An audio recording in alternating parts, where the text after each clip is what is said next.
अल्हम्दुलिल्लाहि रब्बिल आलमीन वस्सलातु वस्सलामु अला सय्यिदिल मुरसलीन व अला आलिहि व अस्हाबिहि व अज़वाजिहि व ज़ुर्रिय्यतिहि अजमईन।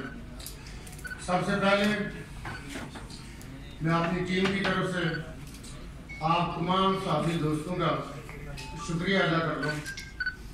इस्लामाबाद प्रेस क्लब में आप लोग मौजूद हैं कि हम आपके सामने अपनी बातचीत अपना माफ़ी ज़मीर बयान कर सकें। इसके साथ वो मेरे साथी जो आपके दरमियान भी बैठे हुए हैं, जो दूर दराज बाग से, राजाकोट से, दूसरी जगहों से जो तशरीफ लाए, मुजफ्फराबाद से, इन सब का भी शुक्रिया।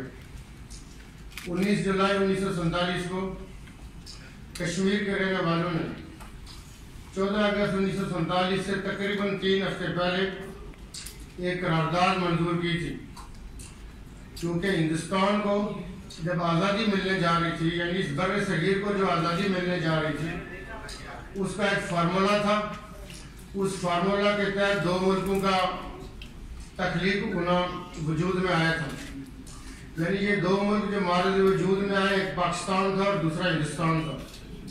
हमारा मशरक़ी और मगरबी पाकिस्तान और हिंदुस्तान की आज़ादी का जो फार्मूला था, उसमें हिंदुस्तान में उस वक्त बर्रे सगीर में तकरीबन 584 रियासतें थी और उन रियासतों में होना ये था कि जो रियासतें चाहें तो वो पाकिस्तान का हिस्सा बने और जो चाहें तो वो हिंदुस्तान का हिस्सा बने।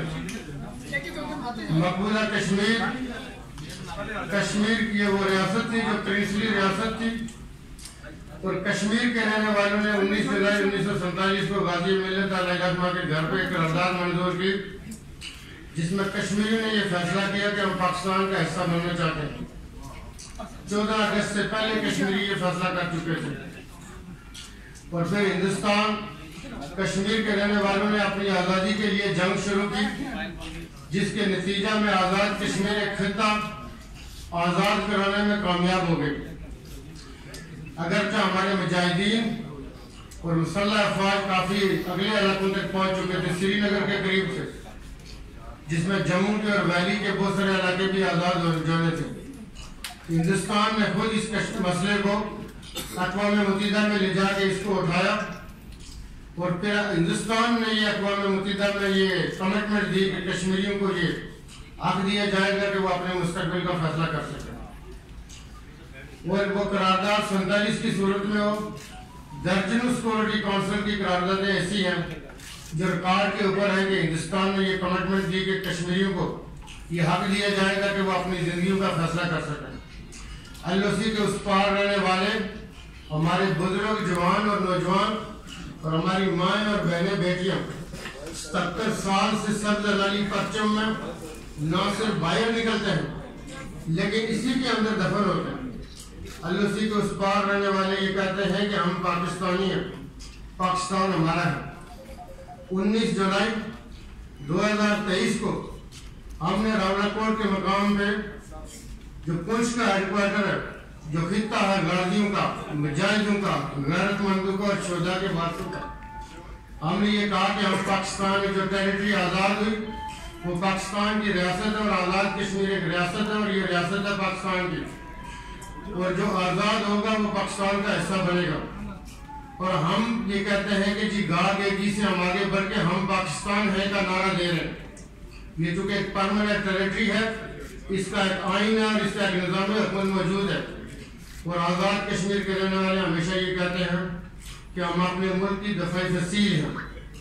इस वक्त हमारे मुल्क में हालिया जो दहशत गर्दी की लहर भी है, इसमें भी हम मुसल्लह अफवाज पाकिस्तान को खराज तहसीन पेश करते हैं कि दहशत गर्दी की जब भी लहर आई, हमारी मुसल्लह अफवाज ने बेतहाशा अनगिनत कुर्बानियाँ पेश की और अपने मुल्क के अंदर अमन और अमान के हवाले से, पीस के हवाले से हमेशा आगे बढ़ के कुर्बानियाँ दी। और आपने देखा कि काफ़ी हद तक हम दहशत गर्दी को यहाँ से जड़ उखाड़ने में इसकी कामयाब हो गए थे।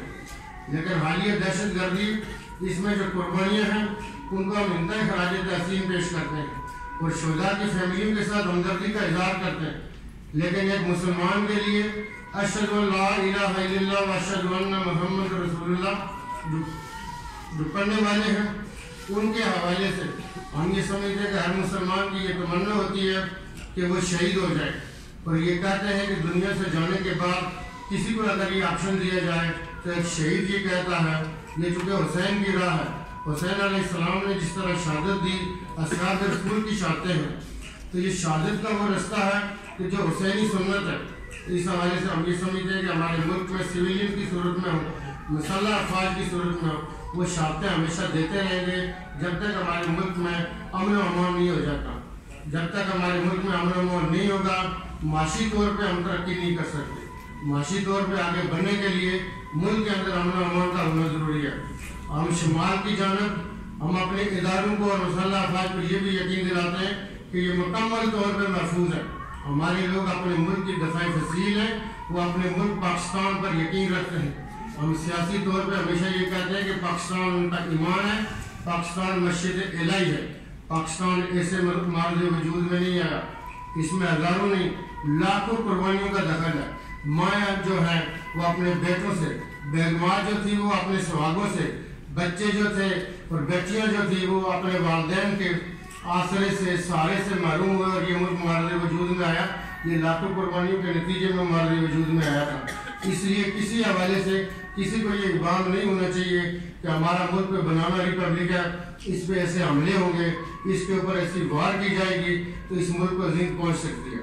آج جو ہم نے اقوام عالم کے ضمیر کو ایک دفعہ یہ یاد کروایا کہ کشمیر آپ کی توجہ چاہتا ہے، کشمیر آپ کی اٹینشن چاہتا ہے۔ دنیا میں جب تک لوگوں کو ان کی زندگیوں کو ان کی مرضی کے مطابق گزارنے کا موقع نہ دیا جائے، امن نہیں ہو سکتا۔ آپ نے یہ دیکھا کہ دنیا کے جس خطے میں بھی آزادی کے حوالے سے تحریکیں چلی ہیں، وہاں پہ استصواب رائے کرائے گئے، استصواب رائے کے نتیجے میں لوگوں نے فیصلے کیے کہ وہ کس طرح زندگی گزارنا چاہتے ہیں۔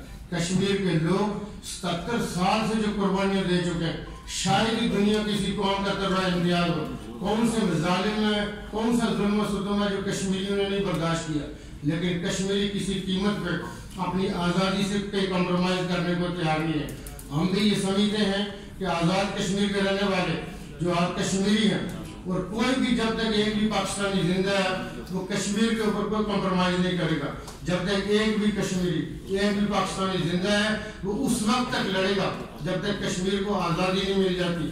میں ہمیشہ یہ گزارش کرتا ہوں کہ لوگ کہتے ہیں یہ ریاست کمپرومائز ہونے جا رہی ہے، یہ ریاست 24 کروڑ کے دلوں میں بستی ہے۔ میں نے پنجاب کے ہر علاقے میں جا کے دیکھا، سندھ میں دیکھا، بلوچستان میں دیکھا، کے پی میں دیکھا۔ میں جب وزیر اعظم تھا میں بلوچستان گیا، ہم نے کشمیر کالونی کے حوالے سے بات کی، بلوچستان کے وزیر اعلیٰ کی آنکھوں میں آنسو آ گئے، اس نے کشمیر ہمارے دلوں میں بستا۔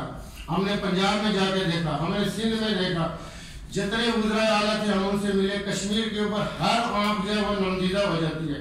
کسی جگہ پہ ہمیں کوئی ایسی چیز نہیں نظر آئی تو آپ 24 کروڑ کے دلوں میں بستے ہیں۔ کسی جگہ پہ آپ یہ یاد رکھیں کہ آپ کی ریاست یا LOC کے اس پار جو رہنے والے ہیں ان کے حوالے سے کوئی بھول پایا ہے، نہ کوئی پاکستانی بھول ہے، نہ کشمیری بھول ہے۔ جو کشمیری اوورسیز پاکستانی ہیں وہ بھی اس کے اوپر جدوجہد کر رہے ہیں، ہم بھی جدوجہد جاری رکھے ہوئے ہیں، اور یہ جدوجہد اس وقت تک جاری رہے گی جب تک کشمیر آزاد نہیں ہوتا۔ ہم ہندوستان کو پہلے بھی یہ انتباہ کر چکے ہیں کہ ہندوستان کے اوپر ایک بڑی آبادی کا بوجھ ہے، اس خطے کے اندر کشمیر کی جو آزادی کے حوالے سے جدوجہد ہے یہ ایک چنگاری ہے، یہ دنیا کو اپنے لپیٹ میں لے سکتی ہے۔ یہ 2 ایٹمی ممالک ہیں اور پاکستان کبھی بھی کشمیر کے اوپر کوئی کمپرومائز کرنے کو تیار نہیں ہوگا۔ اس لیے ہندوستان کے لیے لازم ہے کہ وہ اس دفاعی دور سے باہر نکلے، اس جنگ سے باہر نکلے، اپنے ملک کو، اپنی آبادیوں کو، اپنے رہنے والوں کو وہ زندگی دے سکے۔ ہندوستان کے اوپر افراد و تفریح جو زمین اور آسمان کو چھو رہی ہے، اور ہندوستان کے اوپر لازم ہے کہ وہ اس دور سے باہر نکلے، کشمیر کے رہنے والوں کو ان کا حق دے تاکہ ہندوستان کے اندر بھی اکنامک پراسپیرٹی ہو سکے۔ ہندوستانی سیاسی ڈائیلاگز پہ اور فلموں پہ ہم یقین نہیں رکھتے۔ آپ بامبے اور دہلی سے باہر نکلے، کلکتہ سے باہر نکلے، انسانیت سسک رہی ہے، انسانیت زمین سے نیچے جا چکی ہے، زمین کے ساتھ لگی ہوئی ہے۔ تو ہندوستان کے لیے ضروری ہے کہ وہ اپنی ضد سے، اپنی ہر درمی سے، شب سینہ کے نظریات سے باہر آئے اور انسانی آنکھ سے دیکھے۔ جب وہ انسانی آنکھ سے دیکھے گا تو اس کے اوپر جو 1 ارب کا بوجھ ہے، 1 ارب کی آبادی، ان کو وہ صحیح زندگی دے سکے گا۔ بہت شکریہ۔ اگر آپ کا کوئی سوال ہو تو اس کے لیے ہم حاضر ہیں۔ بہت شکریہ۔ دوسرا ذرا اس پہ بتا دیجیے گا کہ 2 ویک کے بعد 5 اگست جس کا 5 साल मुकम्मल हो जाएंगे, जो कश्मीर का स्पेशल स्टेटस है उस पर हुकूमत पाकिस्तान की जानिब से कोई ख़ास इक़दाम नहीं उठाए गए, जिस पर कश्मीरियों को आज भी खदशात लाहक हैं। दूसरी जानिब इंडिया ने पाकिस्तान के अंदर बसने वाले 20 से 22 ऐसे कश्मीरी हैं जिनको टारगेट किया है, जिसकी रिपोर्ट बरतानिया ने भी जारी की और दफ्तर खारजा ने भी उसको एडमिट किया। हाल या इस अरसे में एक तशवीश की एक नई लहर उस वक्त उठी है जब एक नई लिस्ट जारी हुई है कश्मीरियों के हवाले से जो पाकिस्तान के अंदर बसते हैं उनको टारगेट करने के लिए। इस हवाले से आप देखिए, हिंदुस्तान में जो कश्मीर का 5 अगस्त 2019 को जो उसका प्रिंसली स्टेटस खत्म किया, ये अक़वाम मुत्तहिदा की करारदादों की खुल्ला खिलाफवर्जी है। हमने इसमें पहले भी गुजारिश की कि ये अक़वाम आलम के मुंह के ऊपर एक जनाटेदार चमाटा एक और हिंदुस्तान ने दर्ज मरतबा किया था। हिंदुस्तान के हवाले से वो हमेशा ह्यूमन राइट्स के हवाले से, अक़वाम मुत्तहिदा की करारदादों के हवाले से उसकी खुल्ला खिलाफवर्जी थी। टारगेट किलिंग्स के हवाले से वो कश्मीर के इस साइड पर रहते हों, वो हमारे मुल्क के किसी कोने में बसते हों या LOC के उसका पार फंस है, यह भी ह्यूमन राइट्स के हवाले से अक़वाम आलम के सामने हिंदुस्तान की ये जो हरदर्मी है, हम ये समझते हैं कि अक़वाम आलम को ये देखना होगा और सिक्योरिटी काउंसिल के जो 5 मुस्तकिल मेंबरान हैं उन मुल्कों को भी ये देखना होगा कि हिंदुस्तान अक़वाम आलम के लिए जो मुश्किलात पैदा कर रहा है, इस खित्ते के अंदर जो हरदर्मी और जंगी तैयारियाँ हैं, किसी भी जगह पे ऐसी टारगेट किलिंग कर रहा है कि वो मजबूर कर रहा है पाकिस्तान को, वो कश्मीरियों को ये मजबूर कर रहा है कि वो जदोजहद करें। देखिए, कश्मीर के अंदर जो मुसल्लह जदोजहद है, अक़वाम मुत्तहिदा समेत तमाम ह्यूमन राइट्स ऑर्गेनाइजेशन जो है वो उसको लेजिटिमेट डिक्लेयर कर चुके हैं। कश्मीरी अपनी आज़ादी के लिए मुसल्लह जदोजहद कर सकते हैं, ये दुनिया ने माना हुआ है।